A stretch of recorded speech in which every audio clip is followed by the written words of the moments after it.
beabá da sustentabilidade.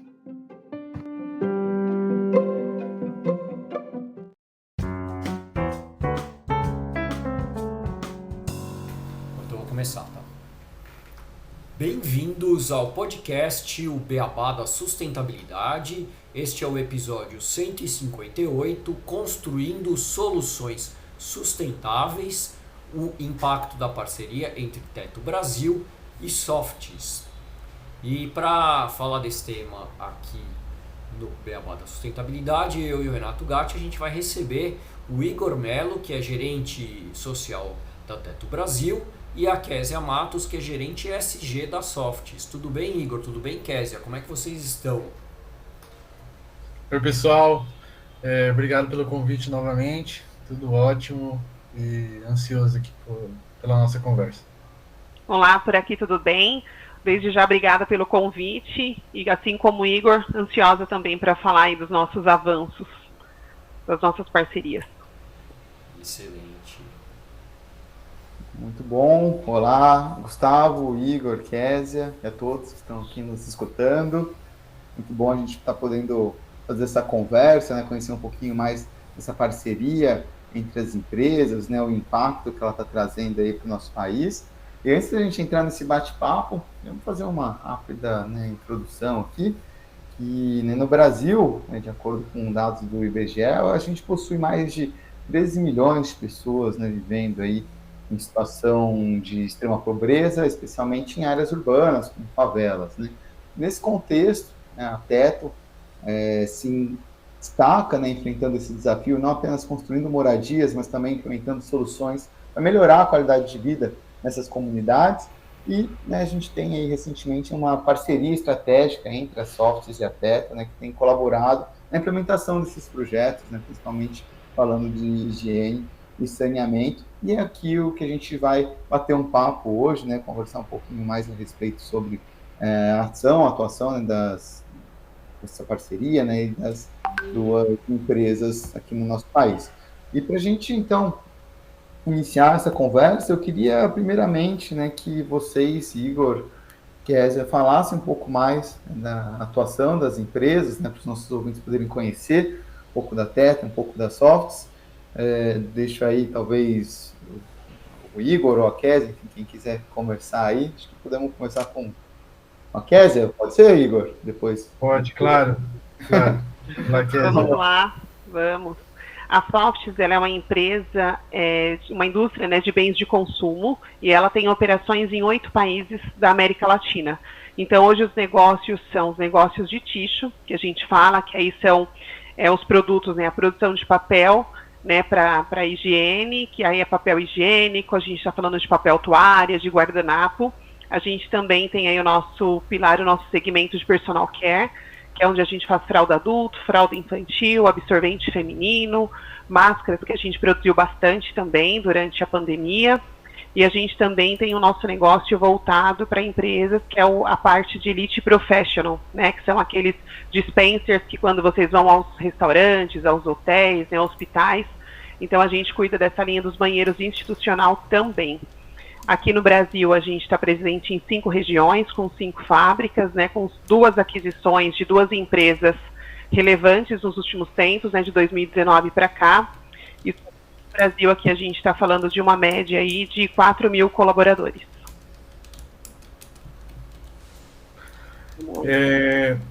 Bom, sobre a Teto também, para dar essa introdução, a Teto é uma organização social que surge no Chile em 1997, né? Hoje está presente em 18 países da América Latina, então de México ao Uruguai a gente está, então com atuação no Caribe também, então Haiti, República Dominicana, Honduras, descendo um pouco mais Panamá, Colômbia, Venezuela, e claro, no Brasil há 18 anos, então a Teto é uma organização que aqui no nosso país está em 7 estados e no Distrito Federal, né, trabalhando em 4 regiões, região Sul, Sudeste, Centro-Oeste e Nordeste, gerando um impacto significativo na vida de centenas de milhares de famílias. Hoje a gente atua com cerca de 50 favelas e comunidades urbanas, incluindo aí também comunidades de povos originários, comunidades afro-brasileiras quilombolas, e outras tipologias de favelas e territórios urbanos. A Teto hoje já construiu mais de 4.800 moradias, mais de 300 projetos comunitários, só com a Soft já são mais de 100 soluções de água e saneamento. E como core da organização, né, eu costumo dizer que a gente realiza projetos como um meio, como um mecanismo de fortalecer comunidades, né? Então, o fim da Teto não é necessariamente fazer os projetos, né? O projeto a gente entende que é um mecanismo para um fim ainda maior, ainda mais nobre, ainda mais complexo, que é o fortalecimento dessas comunidades, é o fortalecimento de cidadania, é o fortalecimento da sociedade civil, tendo em vista que a gente trabalha com voluntariado, né, então a Teto foca muito na geração Z, então, junto com os moradores das comunidades, os voluntários e empresas como a Softs, a gente consegue dar a mão, impactar, fortalecer as comunidades mais vulneráveis do país hoje. Eu acho que esse é um resumo do que vem desenvolvendo a Teto. Legal. E em relação à parceria mesmo entre vocês, né, entre Softs e Teto Brasil, como é que surgiu essa parceria e qual que é o papel, né, de cada um, tanto da Teto quanto da Softs nesse projeto? Vou começar a falar um pouquinho do lado de cá, tá, Igor? E aí você complementa. Então, antes dessa parceria, né, para a gente lançar o projeto social da Softs, que chama Softs Contigo, nós fizemos um concurso antes disso, não tinha ainda o sonho do Softs Contigo, né, o planejamento do projeto. Nós fizemos um projeto social que chamava Softs Water Challenge, que é onde nós recebemos, quando eu falo nós recebemos, não somente no Brasil, aí Softs América Latina, né, com a nossa sede no Chile, nós recebemos iniciativas de startups para soluções de água e saneamento. E aí você pode me perguntar por que a Softs está voltada, né, com projetos para pautas de água e saneamento. Porque nós produzimos produtos de higiene pessoal, né? Então, a gente entende que se a gente produz esses produtos e as pessoas em muitas regiões da América Latina, principalmente no Brasil, não tem nem acesso à água, então como é que ela tem essa questão da higiene pessoal, né, a questão desses produtos, se um passo atrás, né, a gente tem a questão da água e do saneamento. Então, para nós, para a Softs, tem muita sinergia com essa pauta água e saneamento por conta disso, por conta da higiene pessoal das pessoas, e aí tem a ver com o nosso negócio. E quando nós lançamos esse outro projeto e recebemos iniciativas de água e saneamento, né, de várias startups, a Universidade do Chile ajudou a gente nesse projeto, nós premiamos 3 startups finais para fazer a implementação desses projetos. Então, como reconhecimento para as startups, a Softs fez a instalação no Peru, no Chile e no Brasil. Aqui no Brasil nós fizemos a instalação de uma tecnologia mexicana que chama Isla Urbana, que faz captação, que é um sistema que faz captação de água da chuva e converte inclusive para o consumo humano. Então, além dessa água da chuva ser utilizada ali na residência, né, da dona de casa, essa água ela era tão tratada, passada por um filtro no seu processo final, a ponto de tomar essa água. Inclusive eu tomei essa água, eu estive lá, acompanhei o projeto de perto, e nós fizemos essa instalação em 15 casas, numa comunidade calcária localizada em Caieiras, ali do lado de Cajamar. E aí as 3 startups foram, as suas iniciativas foram implementadas, mas a gente entendeu que como Softs a gente precisava continuar. Isso poderia se tornar ainda um projeto muito maior do que esse projeto pontual, que foi iniciativas, inscrições e implementação em 3 países. E a gente falou, poxa, a gente está em 8 países da América Latina, e por que não fazer isso algo muito maior? Foi quando a gente buscou esse projeto de água e saneamento, estruturar isso, fazer disso sim agora tornar um sonho muito maior. E para isso a gente precisava de um parceiro, porque a nossa expertise é como uma indústria de bens de consumo, mas a gente não tem expertise com o território, a gente não tem expertise com as comunidades, tá? Como é que eu entro na comunidade para levar água e saneamento? Quem pode ser o nosso parceiro, né? Quem pode nos apoiar? A gente pode dar as mãos para quem para fazer isso nos 8 países?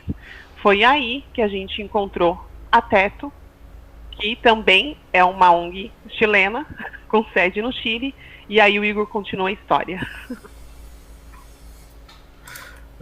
Excelente panorama, Kézia. Para a Teto, essa é uma aliança, né, uma parceria muito significativa, né?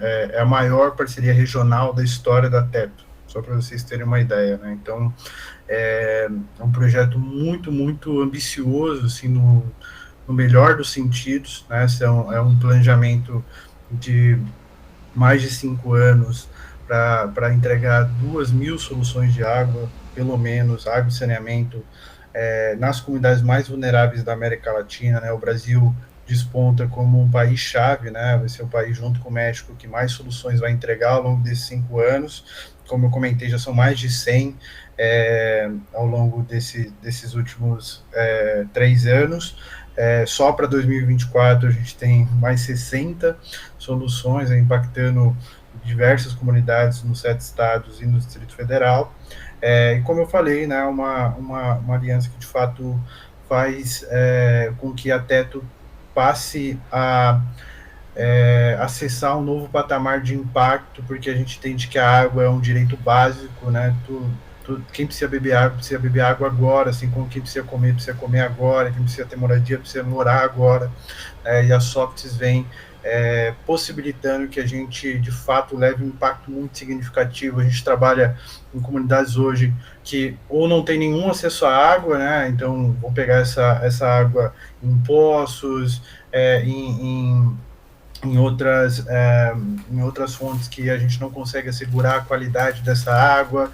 Muitas vezes a água até chega, mas não tem nenhuma qualidade no processo de reservar essa água, então as famílias não têm caixa d'água, não existem reservatórios comunitários, a água não tem pressão, tem água com coliforme fecal, tem água com infecção de outros patógenos, e então com essa parceria com a Softs a gente consegue olhar com muito mais precisão para esses problemas e de fato endereçar soluções que fazem total diferença na vida dessas famílias.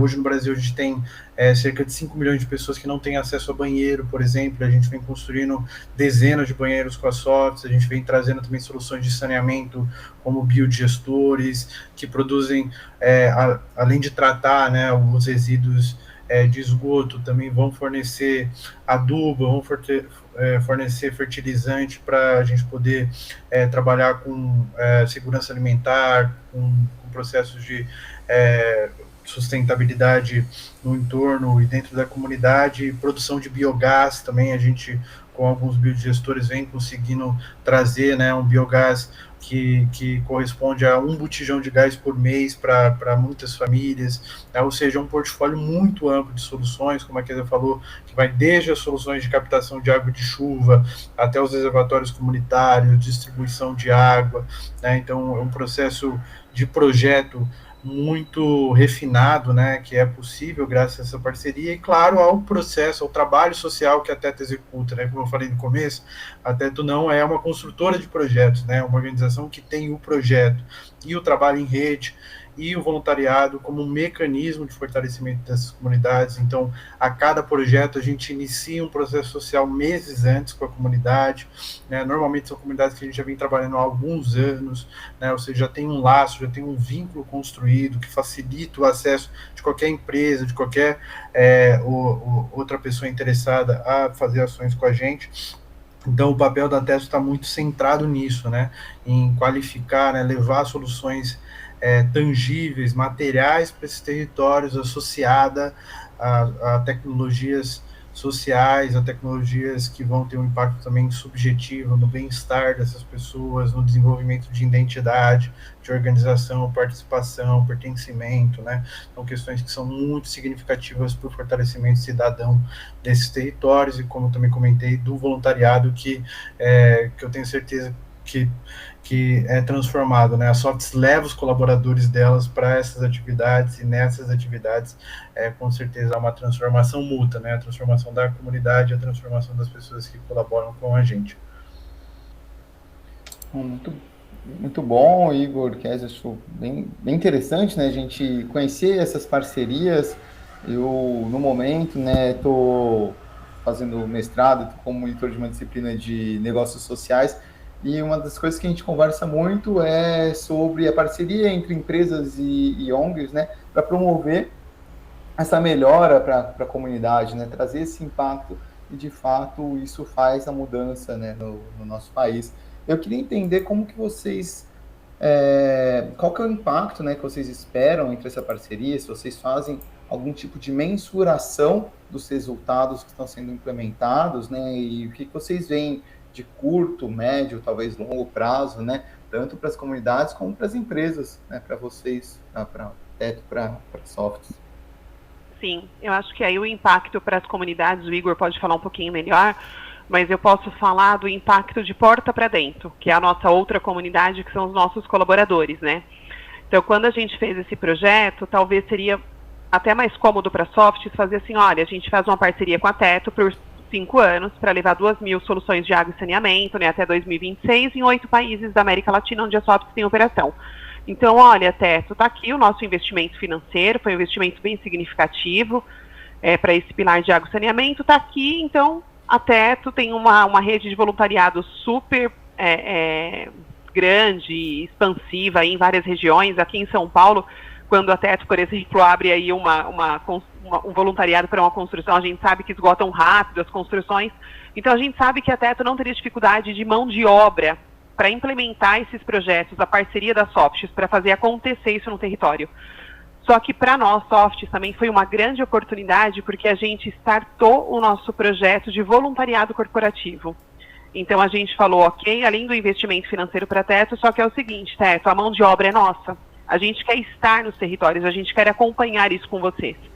E aí os nossos colaboradores, desde então, desde abril de 2026, a gente está fazendo 2 anos agora do projeto, do lançamento, os nossos colaboradores nos 8 países têm sido os voluntários junto com a Teto. Então a Teto coloca ali no território uma equipe de coordenação, divide os colaboradores em grupo, tem um líder da Teto para dar toda a instrução, como fazer, como construir, como montar, mas tem sido com os colaboradores da Softs. Então, o impacto da porta para dentro tem sido muito grande, muito significativo, e assim, eu sei que não tem problema bom, né? Normalmente os problemas não são bons, mas eu conheci um bom problema depois que a gente fez a parceria com a Teto, porque a Teto fala assim para mim, Kézia, para construção na comunidade Y, por exemplo, a gente precisa de 30 colaboradores voluntários da Softs.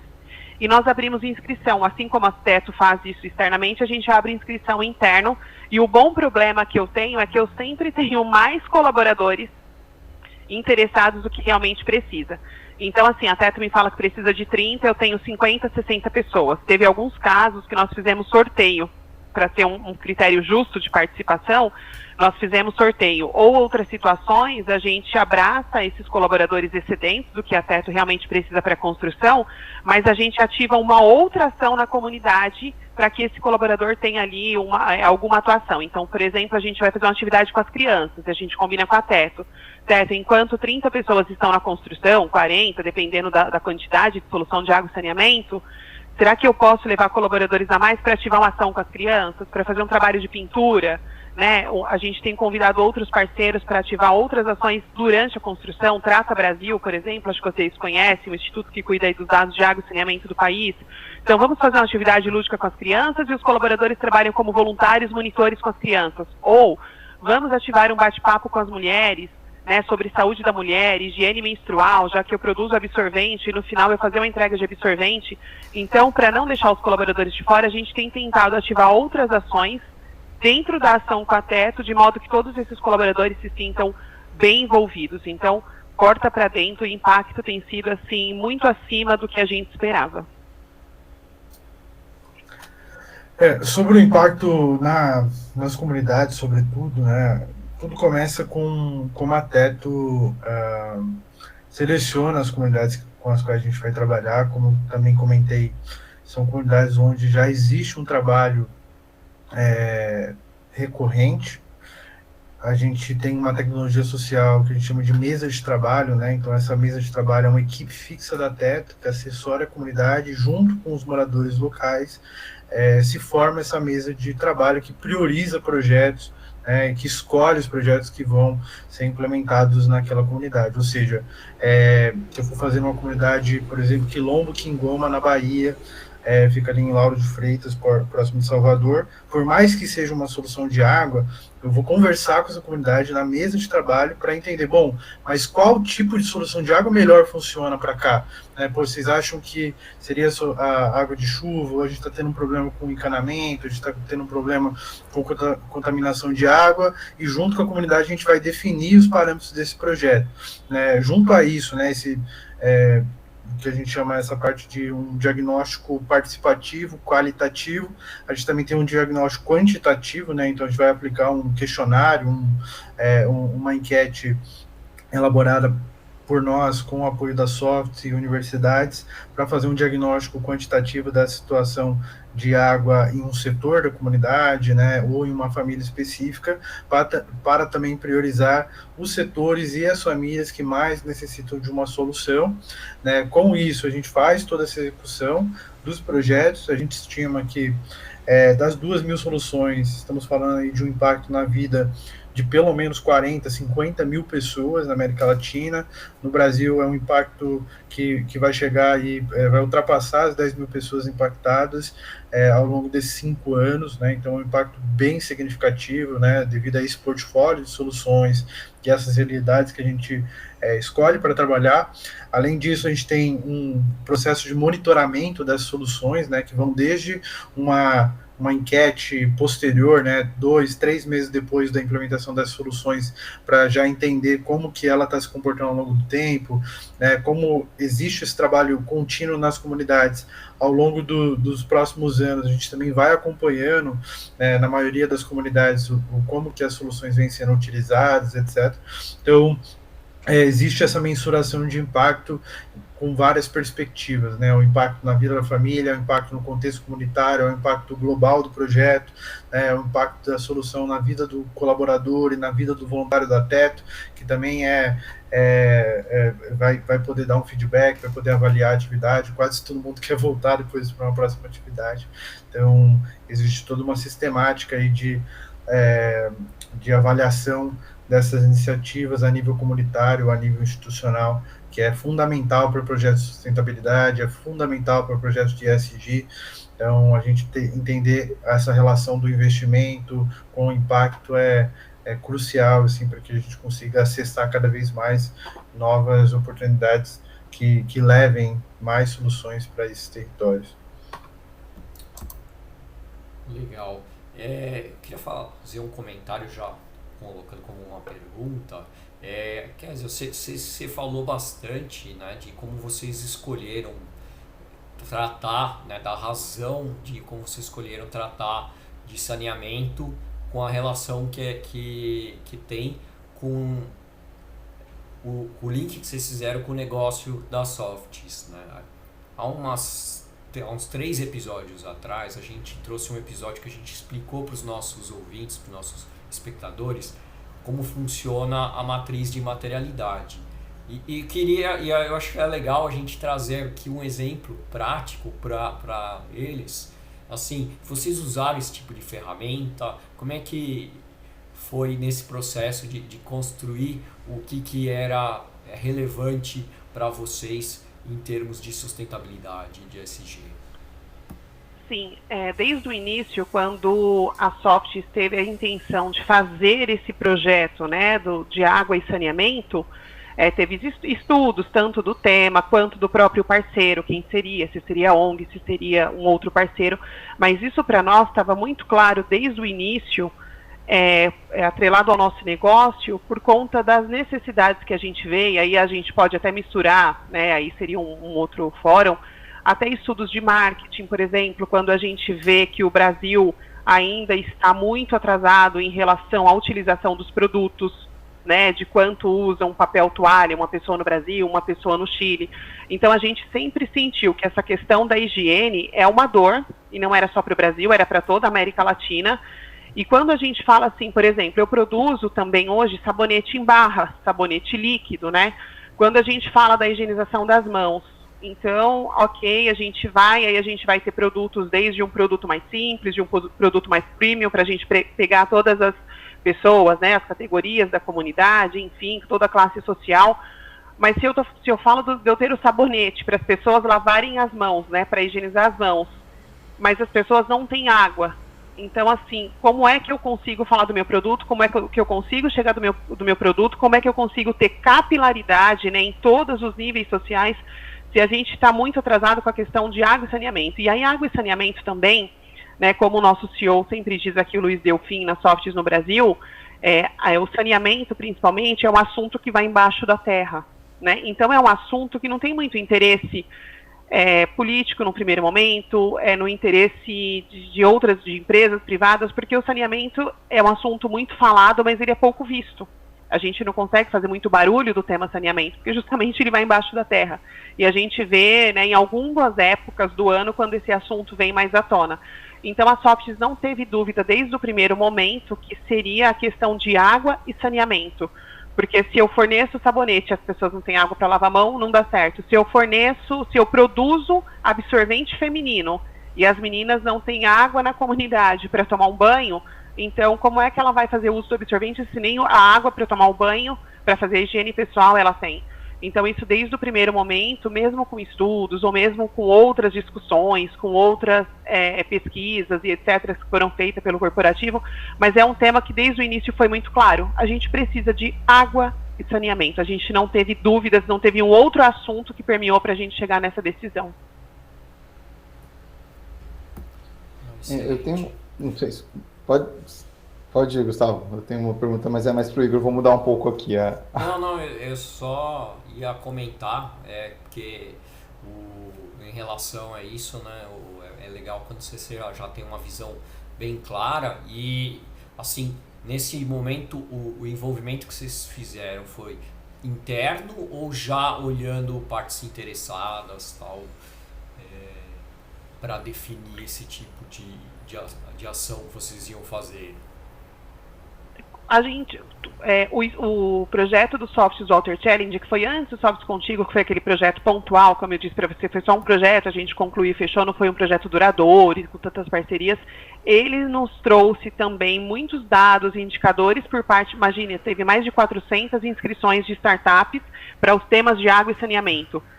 Então, esse projeto também contribuiu, ou ele deu, se eu posso dizer uma expressão mais simples, a martelada para a gente partir para o Softs Contigo, que é o projeto. O Softs Contigo, só um parênteses, que ele é um projeto com 3 pilares de atuação, tá? Então, ele tem o água e saneamento, para esse pilar foi onde a gente fez a parceria com a Teto, para o água e saneamento. Tem um outro pilar, que é a educação e higiene, que é quando eu ativo as minhas marcas, para eu levar a questão da educação. Como é que eu contribuo com as pessoas, com a vida das pessoas em relação à higiene, né? Como é que eu posso fazer uma doação de absorvente, mas eu levar uma ginecologista junto com essa doação e eu fazer uma doação estratégica, uma doação atrelada a agregar mais na vida dessa menina da comunidade, e simplesmente, em vez de eu entregar só o absorvente, como que eu posso contribuir? Então, o pilar de educação e higiene, a gente ativa as marcas para a gente levar algo a mais. E aí a gente tem um pilar de ajuda oportuna também, que é quando a gente entende como Softs que a gente deve estar presentes, principalmente em situações de catástrofes, de emergências. Então, todas as últimas catástrofes que teve aqui no Brasil, né, infelizmente, por exemplo, o caso do Litoral Norte de São Paulo, né, que teve aquela tragédia, Franco da Rocha também, que teve ali mais de 20 vítimas, né, então nós fizemos doações significativas dos produtos naquele momento. Então a gente entrou com doação de papel higiênico, de absorvente, de fralda. Então o Softs Contigo tem esses 3 pilares. Mas esse projeto que a gente fez inicialmente com as startups, que foi voltado mais para água e saneamento, foi que deu para a gente aí a voz final de falar, nesse projeto, nessa bandeira que a gente tem que atuar aí da água e do saneamento. Tá? A gente não teve nenhuma dúvida e a gente tem percebido o quão certo a gente estava quando a gente fez essa definição de água e saneamento. Quando eu falei para você da higienização das mãos, por exemplo, se eu vendo sabonete e as pessoas não têm água, né, como que ela vai usar esse sabonete? Só me veio aqui, se você me permitir, um recorte de uma comunidade que a gente trabalhou com a Teto, a Fazendinha, em Recife, e na Fazendinha a gente fez a instalação de lavatórios. Então acho que é bem legal até contar um pouco isso. A nossa relação com a Softs e Teto, a nossa parceria, ela é muito madura e flexível no sentido de a Teto, através do Igor, faz o planejamento de qual solução é melhor para cada comunidade. E a Softs, a gente não interfere nisso. Em nenhum momento a gente fala, Teto, tá errado. Não, nessa comunidade a gente não quer banheiro, a gente quer reservatório de água. Ou a gente quer sistema de captação de água da chuva. A gente confia muito no que a Teto traz para nós, justamente por todo o diagnóstico comunitário muito robusto que eles apresentam de cada comunidade. E aí na Fazendinha, em Recife, nós fizemos lavatórios comunitários. Então, no meio da comunidade, e o que foi o maior encantamento? Que tinha um lavatório para adulto e um lavatório para criança. Então, quando chegou no final do dia da construção, que as crianças encostaram no lavatório, que dava altura para elas, os lavatórios baixinhos, que elas pudessem lavar as mãos, o sorriso de cada criança ali, aquilo foi impagável. Então, essa questão que a gente tem também de Softs e Teto, fazer adaptação das soluções na comunidade, né, para a gente atender as pessoas. E aí, quando você vê no final de uma construção, de um final de semana, que você vê um morador sorrindo ou uma criança feliz, porque simplesmente tinha um lavatório na altura dela e que ela pôde lavar as mãos, isso deveria desde sempre ela ter tido essa oportunidade, mas e ali junto com o Softs Contigo, esse dia chegou ali na Fazendinha em Recife. Então são essas coisas, esse sorriso no rosto das pessoas que nos mostram, acho que isso para mim é o maior indicador que a gente está no caminho certo, é você ver a felicidade da pessoa simplesmente porque chegou água ali. Muito bom, Kézia. A pergunta que eu ia fazer para o Igor era um pouco esse final que você comentou, né, da felicidade das pessoas, mas é um pouco no sentido oposto, né, porque eu imagino que quando vocês chegam nas comunidades, né, o final dos projetos sempre, né, nossa, que maravilha, todo mundo fica super feliz porque são coisas necessárias, as pessoas esperam e necessitam, né, essas soluções básicas, né, e não tem, mas eu imagino que essa chegada nas comunidades, né, o Igor fala um pouco da escolha, mas quais são as dificuldades enfrentadas? Quando vocês chegam, tem alguma desconfiança? Vocês têm algum processo para ir fazendo, né, mostrando o projeto, como que é feito esse tipo de levantamento? Tem alguma cobrança, enfim, né, para entender, porque a gente sabe, né, que às vezes você vai chegando, prometendo muita coisa, tem muita gente que já é desconfiada, não, aqui você não vai entrar, você não vai mexer no meu lugar, já está tudo funcionando, né? Mas que a gente sabe que precisa de soluções, às vezes tem algumas barreiras, né? Eu queria entender um pouquinho como vocês trabalham para ir quebrando e para ir chegando e levando essas soluções. Bom, assim, excelente questão, Renato, porque, como eu comentei, né, esses são os territórios mais vulneráveis do país, da América Latina. Eu, na minha dissertação de mestrado, né, finalizando meu mestrado na Universidade de São Paulo, justamente trabalhando uma temática de que esses territórios eu entendo como hipervulneráveis, no sentido que eles avançam uma fronteira ainda mais agressiva dos níveis de vulnerabilidade.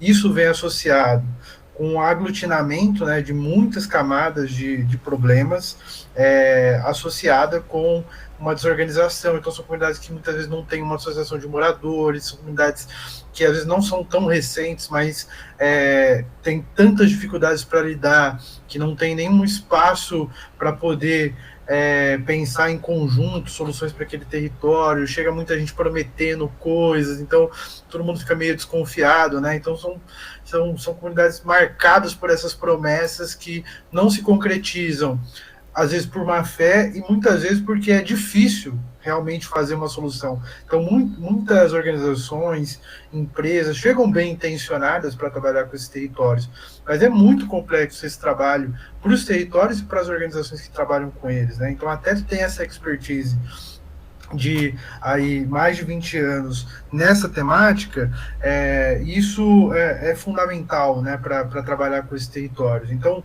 que a gente faz para, digamos, superar essas barreiras pré-existentes da vulnerabilidade acentuada e desse histórico de desconfiança que é muito genuíno, né? Então, até tu começa com um diagnóstico primeiro regional desses territórios, então a gente vai pegar um mapa de uma cidade, por exemplo, como São Paulo, vai entender onde estão os principais bolsões de pobreza, vai visitar esses territórios, normalmente com algum tipo de pesquisa prévia, seja com uma liderança comunitária que já trabalha com a Teto e mora ali próxima. Quando a gente chega num território pela primeira vez, a gente busca uma liderança, um morador mais antigo, para ser a porta de entrada para um primeiro diálogo com a Teto. nesse primeiro diálogo, numa comunidade nova, a gente aplica uma ficha de visita, que é um diagnóstico amplo desse território, que já nos dá vários indicadores de quais são as condições em termos de vulnerabilidade, violência, acesso a serviços naquele território, e se há um interesse em trabalhar com uma organização como a Teto. Havendo esse interesse das duas partes, aí está um ponto-chave na nossa metodologia. A Teto busca, né, sobretudo no começo de um trabalho, dar uma resposta rápida. O que é dar uma resposta rápida? É fazer um diagnóstico o quanto antes, um diagnóstico participativo para aquele território e já conseguir implementar um primeiro projeto, né? Então, normalmente, nos primeiros 3 ou 6 meses de atuação, a gente já consegue endereçar e entregar um projeto definitivo naqueles territórios, seja um projeto de moradia, seja um projeto de água e saneamento, seja um projeto de banheiros. E por que isso é importante? Porque já fica claro para a comunidade que a Teto é uma organização propositiva, uma organização que, além de pensar, refletir criticamente sobre os problemas da cidade, faz as coisas, né? Então, nesse arco de 6 meses ou 3 meses, isso vai depender da comunidade, enfim, de outros fatores logísticos, a gente já vai ter uma dezena de famílias com novas moradias, com moradias melhores. Hoje a gente vai ter centenas de famílias com melhor acesso à água, com banheiro, né? Então, isso é muito tangível, né, para as comunidades. Então, mais do que a gente chegar lá com uma narrativa de que vai dar certo, vai ser um trabalho legal, etc., comprovar isso a partir da solidariedade, trabalho conjunto, né, porque a Teto não vai entregar as soluções sozinha, né? Vai entregar, como eu falei, com o voluntariado, né, com o jovem voluntariado, e com os moradores dessa comunidade. Então, isso cria um vínculo rápido também, que é fundamental, né? Então, a gente consegue sustentar com essas primeiras ações um trabalho que muitas vezes tem 5, 10 anos, mas que iniciou, né, com uma solução ágil, com uma solução participativa, logo no começo da atuação. Eu entendo isso como fundamental, um grande diferencial da Teto para seguir trabalhando com esses territórios, né? Então, tem comunidade que trabalha com a Teto até hoje e a gente começou a trabalhar há 10, 12 anos atrás, né? E isso é uma prova cabal, né, de como essa metodologia funciona. Bom, Renato, e aí, se você me permite, só para reforçar, e acho que dentro da sua pergunta, esse comentário do Igor, na comunidade de Calcária, em Canheiras, eu acompanhei mais de perto todo o diagnóstico, porque Calcária era uma comunidade que a Teto não trabalhava e começou a atuar a partir dessa parceria com as Softs. Então, eu acompanhei mais de perto todo esse trabalho inicial, essa preocupação que você trouxe em relação à abertura da comunidade. Um ponto que é muito legal de destacar é que a Teto começa ali com a liderança, com a referência comunitária, né, fazer essa introdução, mas em certo momento a comunidade ela é convidada para participar dessa conversa, e aí você já começa a gerar esse engajamento. Então, em Calcária, imagina, são muitas casas ali que precisavam de um sistema de captação de água da chuva. A comunidade de Calcária fica no morro, né, uma parte muito alta, e tem dificuldade de subir a água ali e tal. E aí, como que a gente faz para definir as 15 casas? Né? Como a gente fazer isso de uma maneira ordenada, que a própria comunidade não se revolte com as 15 famílias que receberam essa solução? Por que aquela família e não a minha família? Então, quando você traz a comunidade para fazer essa construção juntos, e aí a própria comunidade vai elegendo e vai dizendo, olha, se são 15 casas, as 15 mais críticas, que aí tem casas com mais crianças, tem casa com idoso. Então, a própria comunidade vai ajudando nesse estudo, nesse diagnóstico, e aí fica tudo bem no final, né? Não fica algo que foi comprado. Então, porque a referência comunitária, ela é amiga de um líder da Teto, e por isso que a casa daquela pessoa foi beneficiada. Quando você traz toda a comunidade ali para essa roda de conversa, dá muita transparência no processo. Bacana, Igor. É só mais uma pergunta rapidinho, né? Sobre que vocês falaram que essa comentou principalmente dessa ajuda comunitária, de entender, né, essa seleção. Quando vocês chamam os voluntários, a comunidade também ajuda no processo de construção, ou não? Apenas os voluntários da Teto e, né, no caso da parceria com a Softs, também os voluntários da empresa. E é fácil as pessoas se engajarem com esse processo? Vocês costumam achar facilmente os voluntários? Na casa da Softs, as pessoas vão facilmente aí, né, se voluntarizam para fazer o trabalho. Por parte da Softs, olha, aqui no Brasil a gente já fez o Softs Contigo em várias regiões do Brasil aí, Rio de Janeiro, já fizemos Cidade de Deus, já fizemos ali Centro-Oeste, em várias regiões. Então, num primeiro momento, sim, todos são convidados a participar. Teto, comunidade, é muito importante fazer tudo, construir junto com os moradores da comunidade, até para eles terem esse senso de pertencimento, sentimento de dono, até porque, passando sábado e domingo, nós vamos embora. Quem vai ficar ali no dia a dia para cuidar, fazer gestão, fazer manutenção daquilo, né? São os próprios moradores. Aí o Igor pode me corrigir, o que eu percebo, e talvez seja uma questão cultural, como eu já fui em várias comunidades do Brasil, várias regiões, eu percebo que tem regiões do Brasil que a comunidade se engaja mais. Por exemplo, Recife, a comunidade inteira muito empenhada, além das moradoras que trabalham na cozinha, mas eu percebi os moradores querendo muito ajudar, mais do que realmente eles poderiam. Outras comunidades, eu já percebo os moradores um pouco mais tímidos, um pouco, e talvez ali mais no meio do dia, que vão se envolvendo um pouco mais. Para mim, o Igor pode falar um pouco melhor, mas eu percebo o envolvimento da comunidade versus questão cultural. O que você acha, Igor? É isso? Eu acho que, com certeza, assim, vários fatores se cruzam, né? A maturidade do trabalho naquele território vai influenciar também, né? Os vínculos que já são criados ou já são pré-existentes também vão influenciar. Mas para Teto é basilar que as famílias, né, que os moradores participem, né? Então, desde o diagnóstico, né, por isso que a gente começa bem antes, até a execução do projeto, isso para ter vários ganhos, né? Então, por exemplo, se um morador recebe uma moradia ou um banheiro, e ele participou todo o processo, depois ele sabe como reparar esse banheiro, ele sabe como foi construído, né, ele sabe que ajuste, que adaptação ele pode fazer, que é isso, né, uma estrutura que vai durar muitos anos, né, então até nem a Soft vai conseguir dar uma assessoria por 5, 10 anos para que a gente faz milhares de soluções. É claro que a gente vai dar um apoio no início, né? Mas essa participação garante que o projeto seja sustentável, né? Então, a sustentabilidade precisa ser pensada intraterritório também, né? E não só com agentes externos que vão lá cuidar e manter esse projeto, né? Se a comunidade não participa, a tendência ao cuidado pode diminuir muito, né? Isso está presente em vários projetos que a gente já executou. Então, isso é fundamental, né? Essa execução conjunta. Para dar um outro exemplo agora das moradias de emergência da Teto, né, que também, como todos os outros projetos, tem um processo social amplo atrelado, a moradia da Teto, e essa pesquisa de avaliação de impacto a gente fez com a Fundação Getúlio Vargas, ela, claro, que é um benefício material para as pessoas. Então, quando a gente começou a dimensionar a pesquisa, a gente pensou, poxa, provavelmente vão aparecer coisas relacionadas ao impacto da moradia de nível material, né? Aumentou minha renda, enfim, coisas do tipo. E, na verdade, o impacto que a gente diagnosticou e está comprovado com essa pesquisa com a FGV, estatisticamente, é que o impacto da moradia é, sobretudo, na redução dos níveis de estresse, na redução dos níveis de solidão.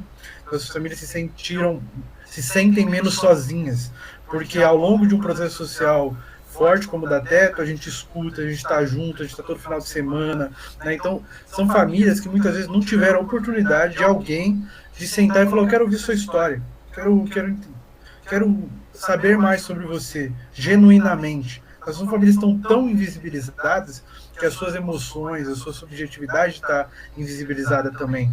Então, esse é um grande impacto na redução da solidão, do estresse, do uso de antidepressivos e ansiolíticos. Então, as famílias que receberam a Casa da Teto tendencialmente tiveram uma redução no uso de medicação de ansiedade e depressão, por exemplo. Teve um aumento no nível de solidariedade, teve um aumento no nível de confiança nas lideranças comunitárias, em outros moradores, ou seja, como um projeto, né, impacta em tantas dimensões da vida de uma pessoa, né, dimensões que são, claro, materiais, são tangíveis, e dimensões que tem muito a ver com a nossa subjetividade, com quem a gente é como seres humanos, né? Então, participar é fundamental para a Teto. Assim, a Teto não faz projeto se a comunidade não participar, por exemplo, né? Então, isso é fundamental, e a gente entende que esse é um fator chave da nossa metodologia, e por isso que ela é uma metodologia que pode inspirar aí muitas outras organizações, e essa parceria com o Soft também pode inspirar aí muitas outras parcerias na agenda ESG, na agenda de sustentabilidade. Excelente.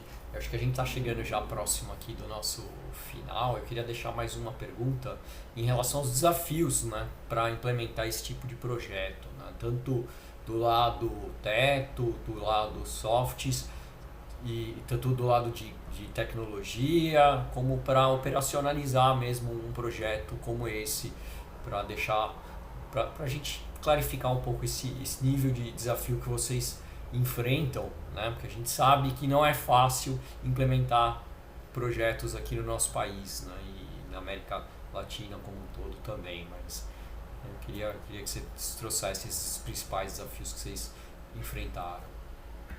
O principal desafio para Softs, quando desenhou o Softs contigo, né, a pergunta foi como? Né, o projeto está lindo, a gente tem sonho, a gente tem um investimento financeiro, mas como fazer isso? Então, como que a gente entra nas comunidades? Como eu disse um pouco antes, a nossa expertise é produzir papel, é produzir fralda, né? Como que a gente vai fazer isso? Então, como e quem seria esse parceiro, né? Então, esse desafio ele foi amenizado quando a gente encontrou a Teto, porque a Soft está em 8 países da América Latina e a Teto, se não me falha a memória, 18 países, né, Igor, da América Latina. Então, a gente conseguiu com que a Teto cobrisse todos os países onde a gente pudesse fazer o projeto juntos. Né? Talvez não seria muito interessante cada país a gente ter ali uma organização diferente. Então, encontrar a Teto suavizou bastante essa questão do desafio, até para a gente também ter uma mesma versão do projeto, né, em todos esses países aí da América Latina. Eu acho que da parte da Softs, eu acho que...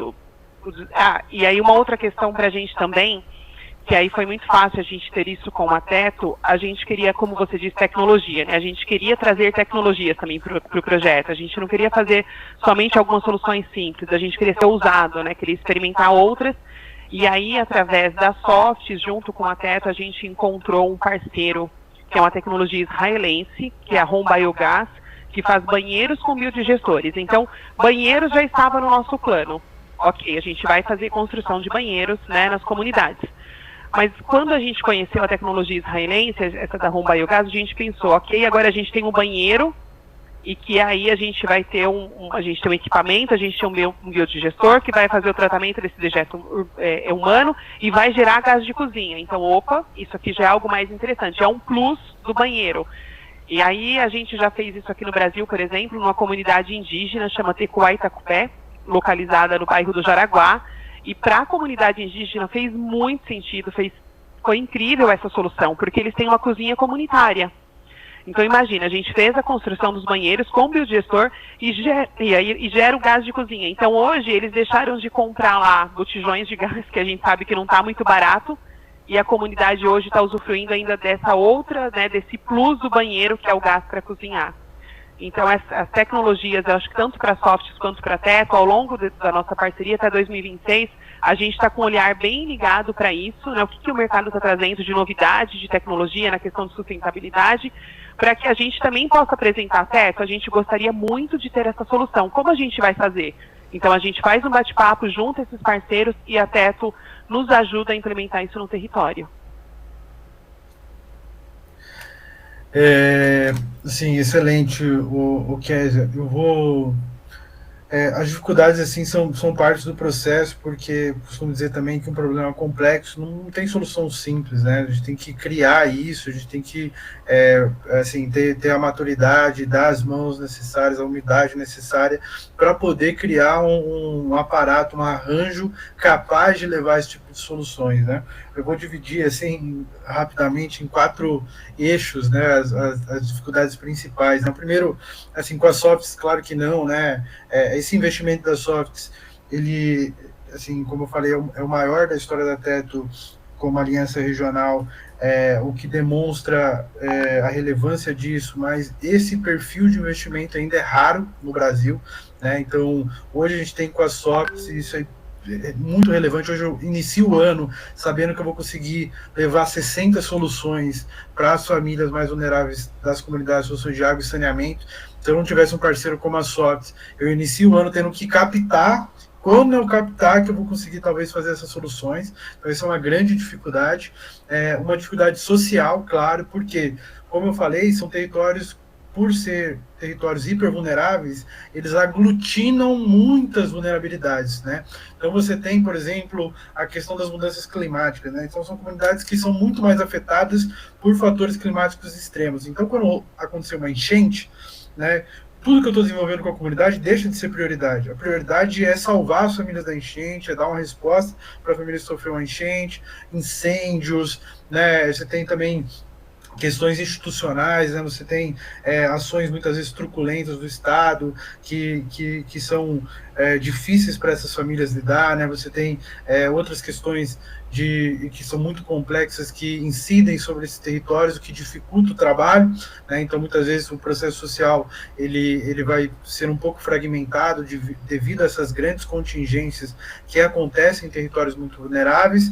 Você tem um fator operacional e logístico, porque são comunidades que é só viela, são muito densas, né, os terrenos são muito difíceis de trabalhar, né, então você não consegue pensar um projeto que precise de uma máquina, por exemplo, que eu preciso entrar com uma máquina, um caminhão dentro dessa comunidade, porque não entra, né, então precisa ser tudo, cada detalhe do projeto precisa ser pensado para ser voluntarizável, né, ou seja, um voluntário que nunca colou um cano, que nunca usou um martelo, que nunca usou uma ferramenta, ele precisa chegar no dia e sair horas depois sabendo fazer isso, então preciso pensar um projeto nesse detalhe, e logisticamente precisa ser um projeto capaz de entrar e acessar as áreas mais vulneráveis desse território.